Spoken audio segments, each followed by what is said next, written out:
Hi guys, good afternoon. Welcome back to my channel. So today, we're gonna fix the Toyota Camry. There's a slight knocking problems of front suspension. So I did a little research and I got the parts that I need. And I'm gonna show you what I need and what parts that you should replace when you do replace your suspension parts. So the first part I'm gonna show you is the most important part. So guys, I got the KYB. So this is the XL KYB. XLG, that's what they call it. So first, I'll bring out the most important part. So this, guys, is the front suspension of the Toyota Camry. It's pretty heavy. So the reason for this one, pag sa kotse, di ba, when you go over humps or potholes, this what basically absorbs, the springs absorb your shock absorbers. So this one, medyo when you push it, medyo slowly siya aakyat. You don't want it to be really bouncy. That means your shocks are bad. Or kapag medyo maingay, it could be your shocks, could be your stab legs, your bushings, your lower ball joints. Or sometimes, and people forget to neglect this part, the mounts of the shock absorbers. So that's also what I replace. So guys, this is the shock absorber.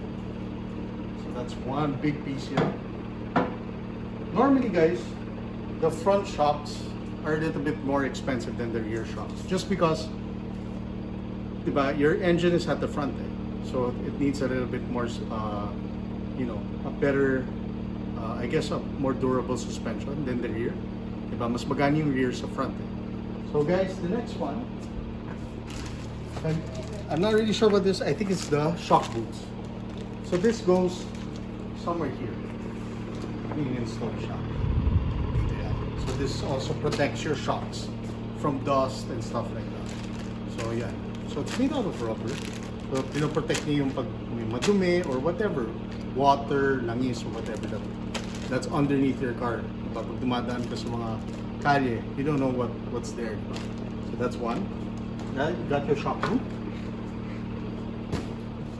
or they also call it the lifters. Then these guys are, I think, what you call shock lifters. This one. So below shock. Okay. So this goes here. Right here. You insert that, it goes around this area to protect it. So that's the third part. Tapos,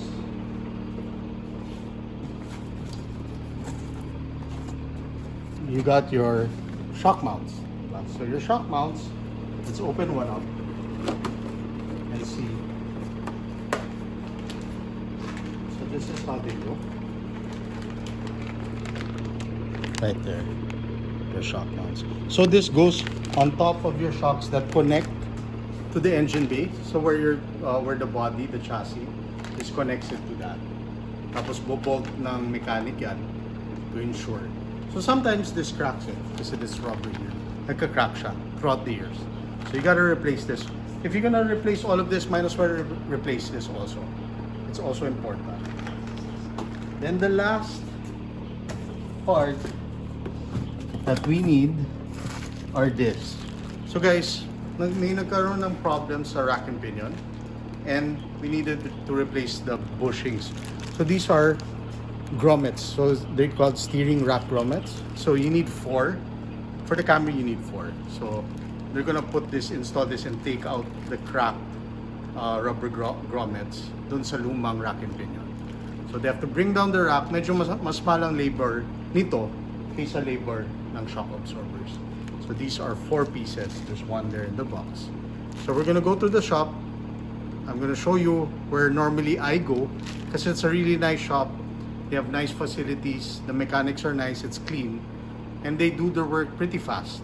Diba? And they don't charge too much, which is very important. Diba? Nowadays, you want to get the best price. Diba? Not naman the lowest, but the best fair price, diba? For labor and parts. And the best thing with the shop also is that they allow you to bring your own parts. Kasi some shops here in Metro Manila, they don't allow you to bring it. So medyo prices of the parts will go up, of course, kasi they do markups, diba? So that's a nice thing, and that's thumbs up to them. So let's go guys, we'll go to the shop and we're gonna install all of this.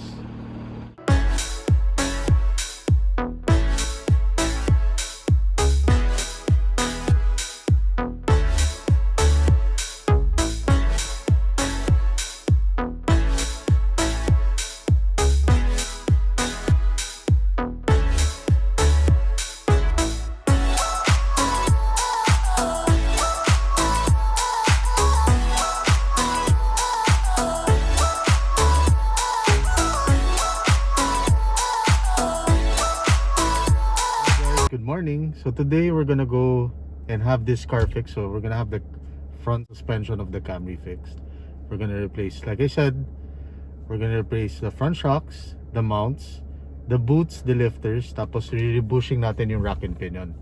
Kasi guys, throughout the years, yung bushing ng mga rack and pinion, nagka-crack na siya. So it's actually hard to find yung bushings of a rack and pinion, especially the ones that are inside the rack mismo. May mga butas yan on the sides eh. So luckily naman nakahanap ako online and it didn't cost that much. Ang problema, the labor cost mas mahal dun sa parts kasi it's kind of hard to take out the rack and pinion, di ba? But it's okay kasi nga it's a very important part of the car. So you have to do it, di ba? Let's not alam mo yan, preventive maintenance lagi, di ba? Pag may tunog, pa-check natin kaagad. So now we're gonna go there. It's really early. It's 7:15 a.m. The shop that I go to in Danghari, along papuntang Cavite yan, they open at 7 a.m. So gusto namin mauna para we don't have to wait too long kasi nga it's a pretty famous shop here in the south and it gets full kapag late ka. So now we're going there. We're gonna have everything done and I'll show you.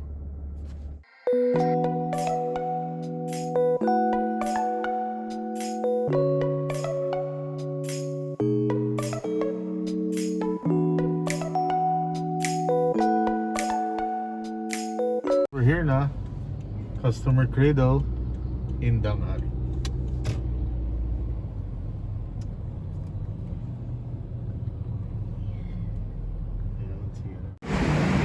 Guys,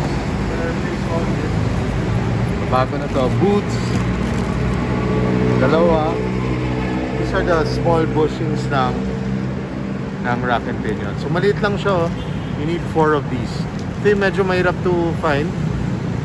Toyota normally dito sa Akasa, they'll tell you to replace the whole rack and pinion. So saves you money.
Guys, these were the old mounts.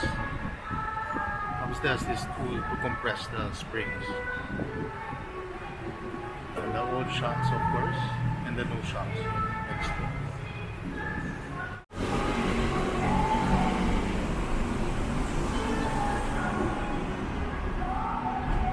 Of course, yan guys, you have to compare the two shocks kung tama yung in-order mong part. So that's the old one on the left, and on the right, that's the new one. Parehong pareho. So guys, these are the new shocks. KYBXL G. Yeah. So yeah guys, that's the old boots, you have to replace that. So that's the old lifter right there.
Guys, we're here at the lounge, like the chill area of Customer Cradle in Dangari.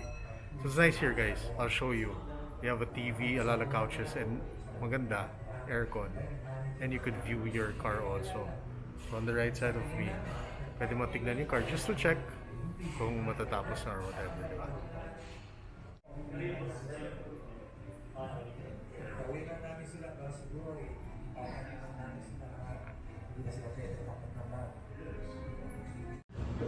Alright guys, so we're done with the car. They already put the two front shocks. Now, pinawash ko yung car kasi madumi sa ilalim. Of course, kasi they replaced the old shocks. So, it's better. Maganda dito sa shop. So, they also have a car wash. And also, they have detailing. So, now it's in the car wash. And siguro, it'll take mga 20 minutes. And we can go. Okay, so tapos na. Napayos na natin yung Camry natin. So, we replaced, like I said, all the front shocks, the mounts, the boots, the lifters. Tapos even I think the bearings sa mounts, palit na rin. Ang hindi lang natin napalit because we didn't have time at the same time, kailangan ni machine shop yung rack and pinion bushing. So we're gonna go there next week. Nagpa-schedule ako kasi it takes some time. Kasi guys, pag bushing, kailangan may press machine siya. You can't just, hindi po pwede pukpok, baka masira, baka mabiyak yung rubber. So you have to be very gentle when you replace the bushing. So guys, yun, like I said, don't forget to neglect your suspension kasi that's very, very important, especially when you drive fast. That's the one that controls your stability also when you drive on high speeds, diba? So always replace them. Siguro, I would assume every 20,000 kilometers or more, or depends on how you use the car. Normally kasi marinig mo naman, or pag medyo bouncy na yung front and rear, a good indications when you press it down, you know, it goes up and down. Dapat kasi yan, pag push mo, umaangat lang siya, that's it, parang medyo firm. So guys, thanks for watching. I hope everybody's safe, and please subscribe when you can. And thank you for, you know, subscribing to my channel. I really do appreciate it. So keep safe.